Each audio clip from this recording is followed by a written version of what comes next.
আসসালামু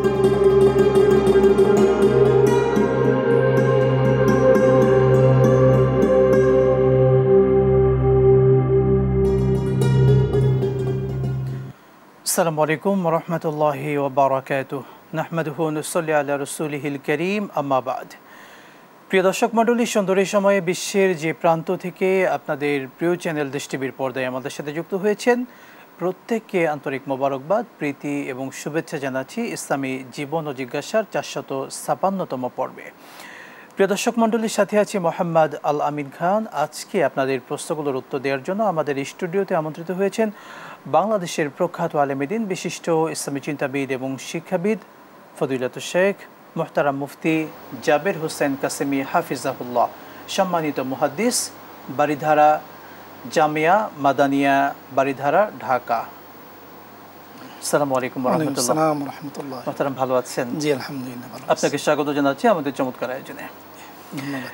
প্রিয় দর্শক মণ্ডলী, ইসলামিক যে কোনো প্রশ্ন করতে আপনার স্ক্রিনে নিশ্চয়ই নাম্বার দেখতে পাচ্ছেন, সেই নাম্বারে ফোন করে জীবন ঘনিষ্ঠ ইসলামিক যে কোনো প্রশ্ন করুন, কিংবা দেশ টিভি ইসলামিক শো ফেসবুক পেজে গিয়েও কমেন্ট বক্সে যে কোনো প্রশ্ন রাখতে পারেন, আমরা সেই প্রশ্নগুলোর উত্তর দেব ইনশাআল্লাহ তাআলা।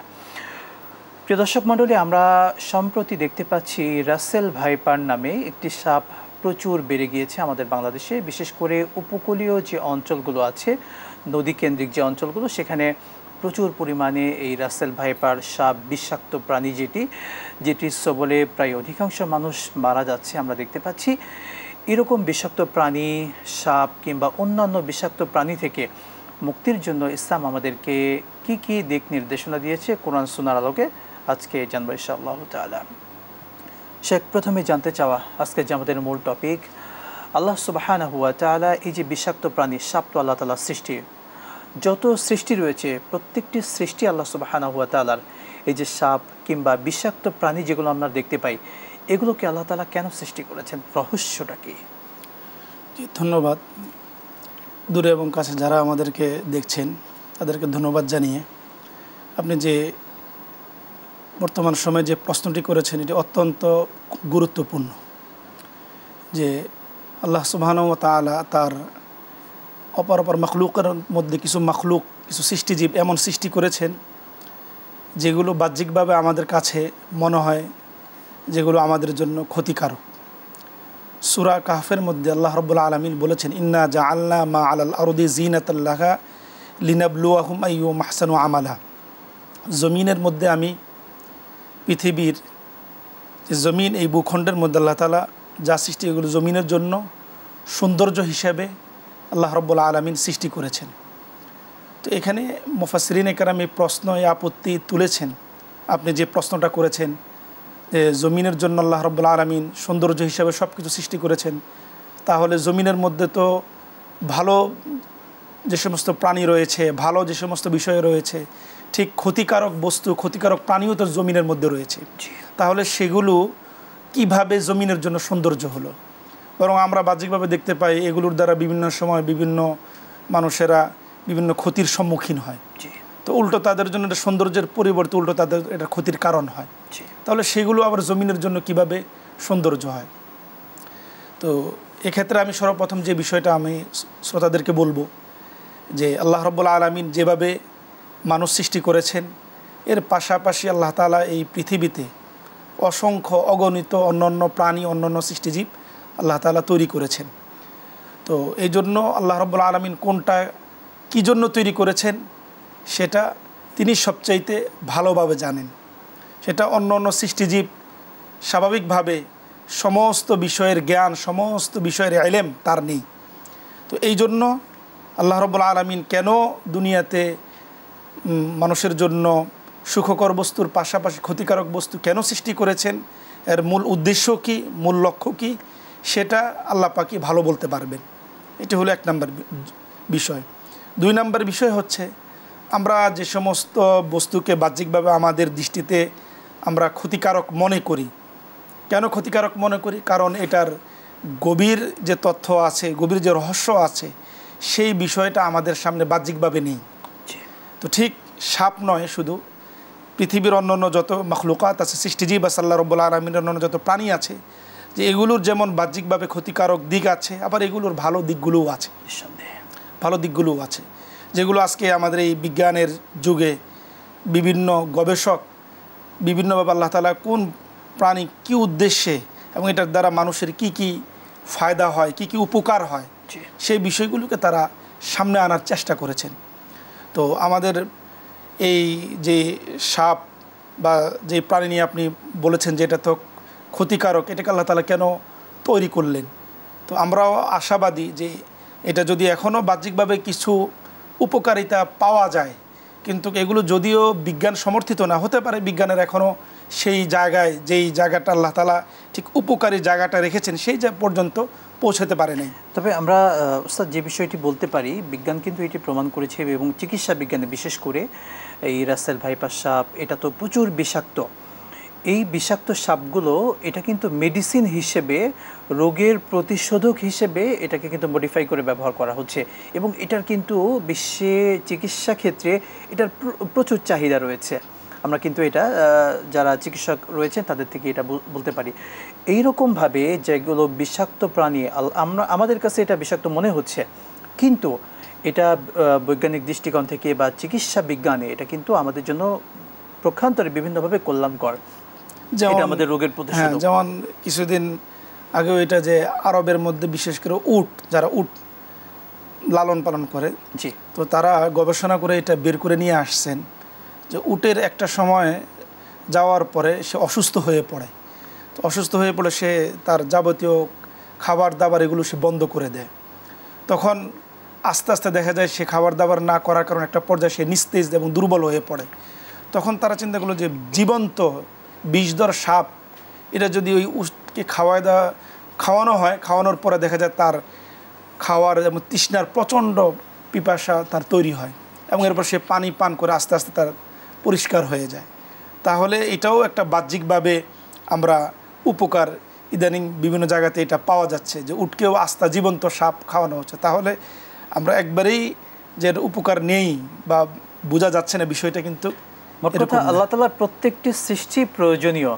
হয়তো সেটি আমার সরাসরি প্রয়োজন হচ্ছে না, কিন্তু পর্যায়ক্রমে আল্লাহ তাআলা বিভিন্নভাবে এটার দ্বারা আমাদের উপকার দিচ্ছেন এবং আমরা এটার থেকে উপকৃত হচ্ছি, যদিও আমরা দেখতে পাচ্ছি এটার দ্বারা সাময়িকভাবে আমরা ক্ষতিগ্রস্ত হচ্ছি। শুকরান, জাযাকাল্লাহ, গুরুত্বপূর্ণ পয়েন্ট বলেছেন। আমরা আরেকটি পয়েন্ট বলতে চাই, বিশেষ করে এই যে চরাঞ্চলগুলো যেগুলো রয়েছে কিংবা উপকূলীয় অঞ্চল যেখানে এই রাসেল ভাইপারের বর্তমানে প্রচুর পরিমাণে বেড়ে চলেছে এবং আমরা জানি এক একটি সাপ কিন্তু 50-60টি পর্যন্ত বাচ্চা দিচ্ছে এবং সেই বাচ্চাগুলো যখন বড় হয়ে সেগুলো কিন্তু আরও খুবই মারাত্মক আকার ধারণ করছে। তো এই প্রাণীগুলো বা রাসেল ভাইপার কিংবা বিষাক্ত প্রাণীগুলো যখন আমাদেরকে কামড়ায়, তখন সে অবস্থাতে আমাদের করণীয় কি, আমরা কি পদক্ষেপ নিতে পারি? আসলে এখানে যে করণীয় বিষয়ের চাইতে আমাদের সমাজের সবচেয়ে বেশি, বিশেষ করে ঢাকার বাইরে যে সমস্ত অঞ্চলে এই জাতীয় সাপের উপদ্রব, সেখানে আমাদের মধ্যে কিছু কুসংস্কার কাজ করে। যে সরকারের পক্ষ থেকে বা বিভিন্ন স্বাস্থ্য মন্ত্রণালয়ের বিভিন্ন জায়গার পক্ষ থেকে এই সাপ কামড় দিলে কি করণীয়, তারা কিন্তু বিভিন্ন সময় বিভিন্নভাবে পত্রপত্রিকা এবং বিভিন্ন ইয়ার মাধ্যমে একটা সাময়িক পদক্ষেপ, প্রাথমিক যে সমস্ত পদক্ষেপ আছে সেগুলোর কথা কিন্তু তারা বারবার বলে যাচ্ছেন। কিন্তু এরপরেও দেখা যাচ্ছে মানুষ এই সাময়িক বা চূড়ান্ত পর্যায়ের যে পদক্ষেপগুলো ডাক্তারের কাছে নিয়ে যাওয়া, এর আগে দেখা যায় গ্রামের যে সমস্ত ওঝা এবং বিভিন্ন কুসংস্কার আছে, দেখা যায় মানুষ সাপ কামড় দিলে ওই সমস্ত কুসংস্কারের দিকেই মানুষ প্রাথমিক অবস্থায় ধাবিত হয়। তো সেজন্য আমার শ্রোতাদেরকে আমি আজকের এই দেশ টিভির মাধ্যমে এই বিষয়টা আমি বলবো যে আমরা যেহেতু এটাও একটা প্রাণী কর্তৃক মানুষে আক্রমণ করা, সে অসুস্থ হয়ে পড়তো, অসুস্থ হয়ে গেলে তার চিকিৎসা নেওয়া এটা শুধু বিজ্ঞানসম্মত নয়, এটা শরীয়তের নির্দেশও এটা যে কেউ যেরকম কেউ অসুস্থ হবে তাহলে সে চিকিৎসা গ্রহণ করবে। তো ঠিক সাপও যদি কাউকে আক্রমণ করে, সাপও যদি কাউকে কাটে বা বিষধর প্রাণী যদি কাউকে কাটে, তাহলে তার প্রাথমিক স্বাস্থ্যসেবা থেকে যে সমস্ত দিক নির্দেশনা দেওয়া আছে সেগুলোকে ফলো করা।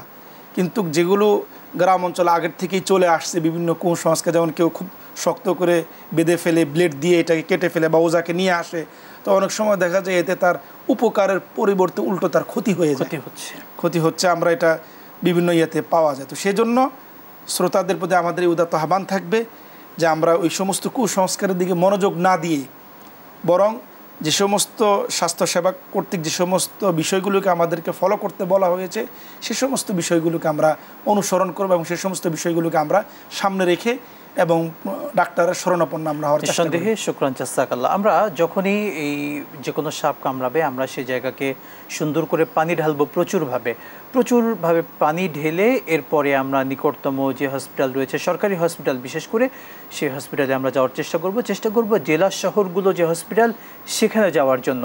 এবং যদি আমাদের বিভাগীয় হসপিটালগুলো যদি আমাদের নিকটবর্তী হয় আমরা চেষ্টা করব সরাসরি সেখানে যাওয়ার জন্য। প্রত্যেকটি হসপিটালে, বিশেষ করে সরকারি হসপিটালগুলোতে এই সাপের ভ্যাকসিনগুলো পর্যাপ্ত পরিমাণে দেওয়া হয়েছে যেন আমরা নিরাপদ থাকতে পারি। প্রিয় দর্শক, বিরতির পরে আমরা আরও আলোচনা করব। আল্লাহ তাআলা আমাদেরকে তৌফিক দিন। আমরা ছোট্ট বিরতির পরে আবারও ফিরছি, সঙ্গেই থাকুন।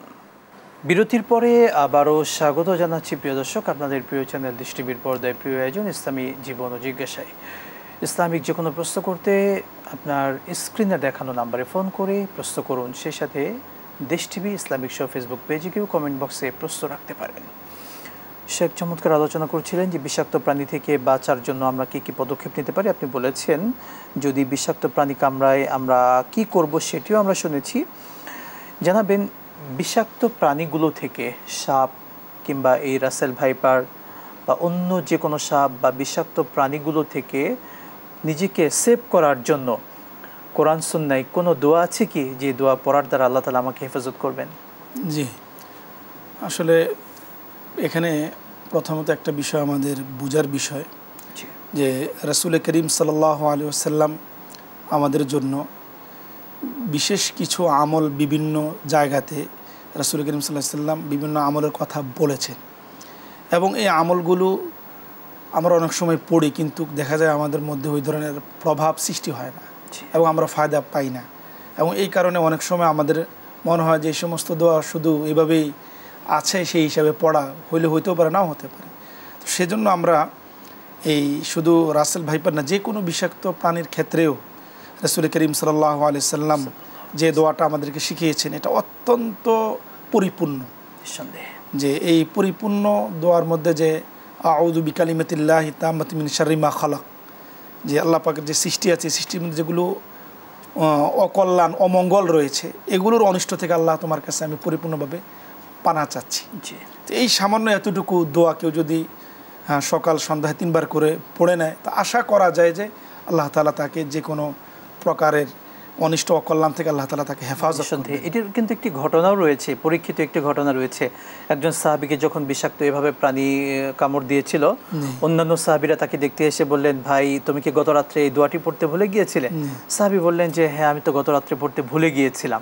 তো তাদের মধ্যে বিশ্বাসটা কত মজবুত ছিল যে আল্লাহ নবী আমাদেরকে শিখিয়েছেন, মানে নিঃসন্দেহে এটা পড়ার দ্বারা আল্লাহ তাআলা আমাদেরকে সমস্ত ধরনের বিপদ থেকে হেফাজত করবেন। জি, আপনি যদি দোয়াটি আরেকবার দর্শকদেরকে বলে দিতেন। আউযু বিকালিমাতিল্লাহি তাম্মাতি মিন শাররি মা খালাক। জি, শুকরান জাযাকাল্লাহ। আমরা সকাল এবং সন্ধ্যায় অর্থাৎ ফজরের নামাজের পরে 3 বার, মাগরিবের নামাজের পরে 3 বার এই ছোট্ট দোয়াটি পড়ব ইনশাআল্লাহ। শেখ যদি এ পর্যায়ে বলতেন ইসলাম কোন কোন প্রাণীকে হত্যা করতে জায়েজ করেছে, যে এই প্রাণীগুলোকে হত্যা করা যায়? আসলে এইভাবে যে হাদিসের মধ্যে যেভাবে আসছে নির্দিষ্ট বেশ কিছু প্রাণীর কথা আসছে, কিন্তু এই প্রাণীগুলোকে সামনে রাখার পরে ইসলামী স্কলারগণ ফকিহগণ এখান থেকে মূলনীতি বের করেছেন। সেটা হলো যে যে সমস্ত প্রাণী সরাসরি মানুষের উপর আক্রমণ করে বসে, হামলা করে বসে, এই সমস্ত প্রাণীকে আঘাত করে, এই সমস্ত প্রাণীকে হত্যা করা বৈধ। তো এর মধ্যে 1 নম্বরে যে টিকটিকির কথা আসছে, যে ইঁদুরের কথা আসছে, পাগলা কুকুরের কথা আসছে, চিলের কথা আসছে, সাপ বিচ্ছুর কথা আসছে। তো এগুলো প্রত্যেকটা প্রাণী কিন্তু আপনার অত্যন্ত মারাত্মক। ইঁদুরের কথাই আমরা বলি এটা আমাদের ফসল এবং আমাদের যে ক্ষেত খামারের মধ্যে খুব ক্ষতি করে। সাপ বিচ্ছু এগুলো মানুষকে যে কোনো সময় দেখা যায় পাল্টা আক্রমণ করে। তবে সব সাপ না, কিছু সাপ এমনও আছে যেগুলো আপনার পাল্টা আক্রমণ না করে চুপচাপ বসেও থাকে। তো এই জন্য এখান থেকে ইসলামী স্কলারগণ এই বিষয়টা নিয়ে আসছেন যে যদি কোনো প্রাণী এরকম হয় যে সে আঘাত করার মতো, আক্রমণ করার মতো উদ্যোগ, তাহলে শুরুতেই তাকে হত্যা করা বৈধ। আর কোনো প্রাণী যদি এমন হয় যে সে আঘাত করে না, নিশ্চুপ থাকে, তাহলে তাকে আঘাত না করা, তাকে না মারা চাই।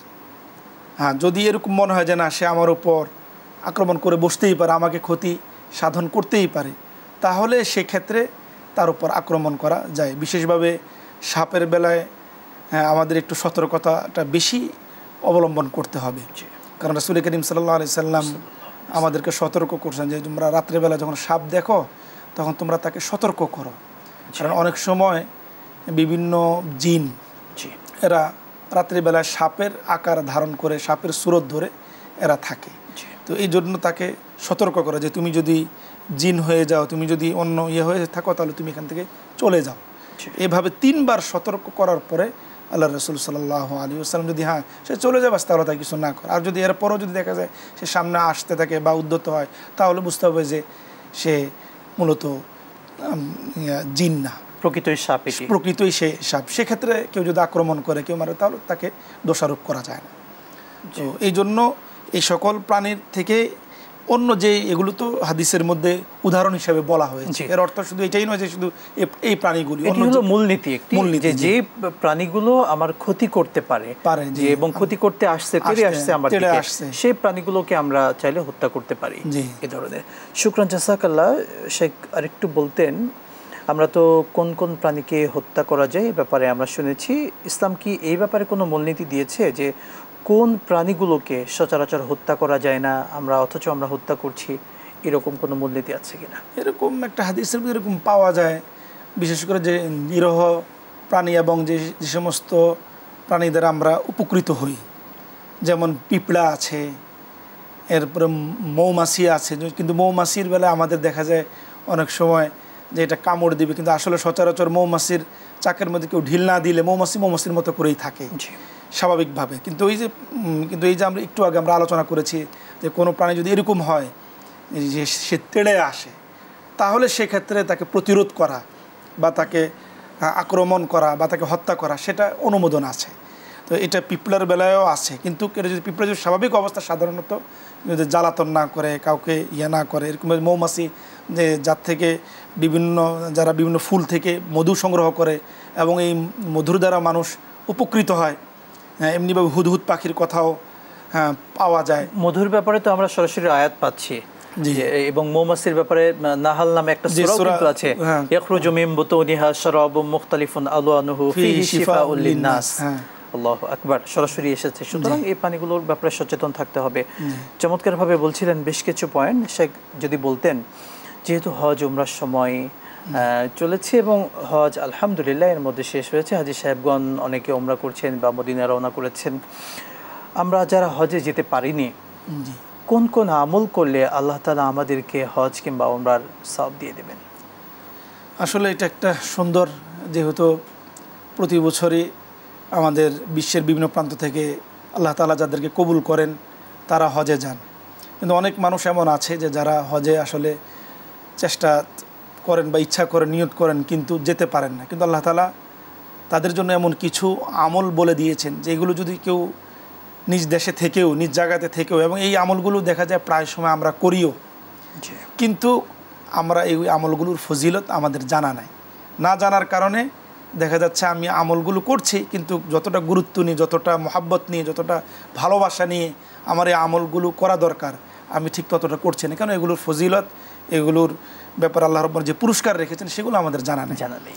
তো এর মধ্যে একটা আমল এটা হতে পারে, একটা আমল হাদিসের মধ্যে এটা আসছে যে কিছু সাহাবাই কারাম হুজুর সাল্লাল্লাহু আলাইহি সাল্লামের কাছে গিয়েছেন, ইয়া রাসূলুল্লাহ আপনি আমাদেরকে কিছু আমল শিখিয়ে দিন, কারণ আমাদের যারা ধনী তারা তো আল্লাহ রাস্তায় দান করেন, তারা বিভিন্নভাবে মাল খরচ করে তারা বিভিন্ন ফজিলত অর্জন করেন, তা আমরা তো মালদার না, আমরা তো বিত্তশালী না, তো আমরা তো সেক্ষেত্রে এরকম মাল খরচ করতে পারি না।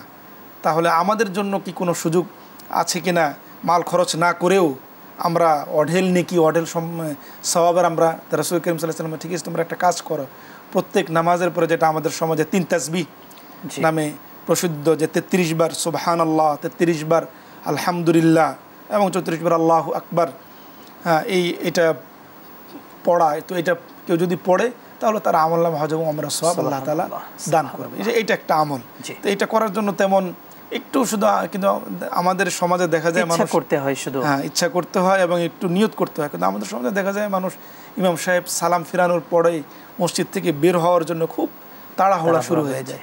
তো এই জন্য কেউ যদি তাড়াহুড়া না করে একটু বসে বাস কিছু সময় এই আমলটা করে, তাহলে এই সামান্য সময় আমলের কারণে আল্লাহ তাআলা তার আমলনামায় হজ ওমরা সওয়াব দিয়ে দেন। আর কোন কোন বিষয় আছে যদি সংক্ষেপে পয়েন্ট যে সংক্ষেপে যদি আমরা পয়েন্টগুলো বলতে যাই, কেউ যদি এশার সালাদটা যদি জামাতের সাথে আদায় করে, আবার ফজরের সালাদটাও যদি সে জামাতের সাথে আদায় করে, তাহলেও তার আমলনামায় এই ধরনের সওয়াব দেওয়া হবে। এমনিভাবে কেউ যদি ফরজ নামাজের উদ্দেশ্যে মসজিদে গমন করে, এমনিভাবে কেউ যদি মসজিদে দিন শিখার জন্য কেউ যদি আসে, এমনিভাবে কেউ যদি পিতা মাতার খেদমত করে, এমনিভাবে কেউ যদি ইশরাকের নামাজ পড়ার জন্য মসজিদে আসে, আবার কেউ যদি ফজরের নামাজ পড়ার পরে ইশরাক নামাজ পর্যন্ত মসজিদে বসে থেকে জিকির করে, তাসবিহ তাহলিল করে, তাহলে এই সমস্ত আমলের দ্বারা আল্লাহ তাআলা তার আমলনামা হজ এবং ওমরার সওয়াব প্রদান করবেন। শুকরান জাযাকাল্লাহ শেখ, আপনাকে অসংখ্য ধন্যবাদ। বারাকাল্লাহু ফি হায়াতিক। ধন্যবাদ। প্রিয় দর্শক মণ্ডলী, আমরা বিষাক্ত প্রাণীগুলো থেকে আল্লাহ তাআলার কাছে সবসময় পানাহ চাইব, সেই সাথে আমাদেরকে সতর্ক থাকতে হবে। আমরা সাপ দেখলেই তাকে আগে তেড়ে মারতে যাব না, আমরা একটু সচেতন থাকব এবং সাথে সাথে সকাল এবং সন্ধ্যায় এই দোয়াটি পড়ব, আউযু বিকালিমাতিল্লাহি তাম্মা মিন শাররি মা খালাকা, এটি পড়ব। এবং সেই সাথে সচেতন থেকে আমরা কোনো সাপ মারার আগে, বিশেষ করে রাত্রিবেলায়, আমরা তাকে 3 বার জিজ্ঞাসা করব যে যদি তুমি জিন হও তাহলে তুমি চলে যাও, 3 বার জিজ্ঞাসা করব। কারণ রাত্রিবেলায় অনেক জিন কিন্তু সাপের আকৃতি ধারণ করে। আল্লাহ তাআলা আমাদেরকে আমল করার তৌফিক দিন। আমিন। বিদায় নিচ্ছি। আসসালামু আলাইকুম ওয়া রাহমাতুল্লাহি ওয়া বারাকাতুহু।